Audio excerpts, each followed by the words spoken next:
It's simple time and this is Chef Tatong. Mahilig ba kayo sa K-drama at sa K-pop? Sigurado ako magugustuhan nyo tong recipe na to. Let's get cooking!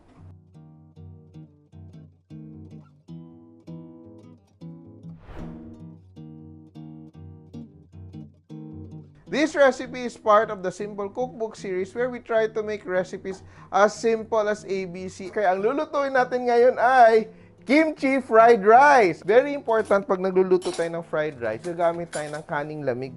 It's very important para hindi siya masyadong magdikit-dikit. And also, hindi siya madurog when we are stir-frying our rice. So, meron akong 3 cups of rice dito. So, we season with 2 tablespoons of Silver Swan soy sauce,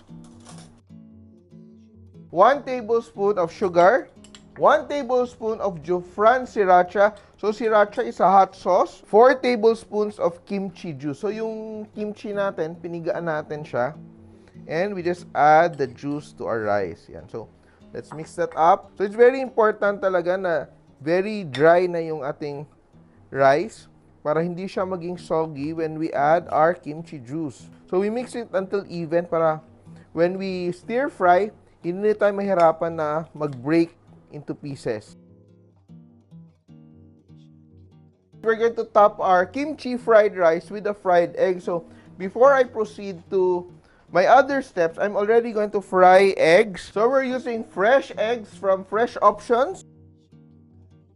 We'll just use the same pan para wala na tayong hugasan na iba. Yan. So, season our eggs. Yan.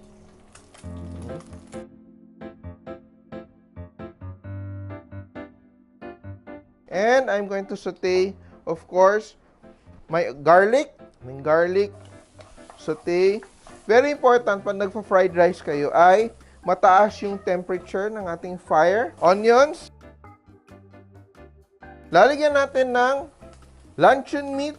You can use bacon, you can use hot dogs, you can use whatever you want. Pwedeng leftover adobo. So, you know, very versatile. Of course, our carrots. So, I have julienne carrots. Pag sinasabi natin julienne, it's cut into strips. And we add our rice, of course. Yan. Ang ganda ng ating rice. And, of course, we will add our kimchi. So, meron tayong 3/4 cup of kimchi. Kimchi is very good for your health. And we add, of course, a little bit of toge. Just a handful of toge.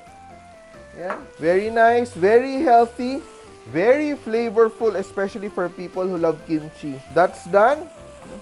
Di na natin patagalin para hindi ma-overcook yung ating toge. So, yung kimchi parang naging part na rin ng Filipino diet kasi sobra nating hilig sa Korean food. And we can garnish it with leeks. We add some. Yan. And it's a complete meal. Yan, ang ating rice. This will serve 3. Or depende naman sa appetite niyo, di ba? Yan. Ating fried egg. Yan. Of course. And we can garnish it with, you know, nori, no? Seaweeds. Yan. Sesame seeds. Di ba? And look at that. Hindi ba kayo natatakam? Try this at home. It's such a simple recipe. And surely, pag mahilig ka sa kimchi, you will love this. Here it is, our simple version of kimchi fried rice. And tandaan nyo, kahit sino kaya magluto, basta simple!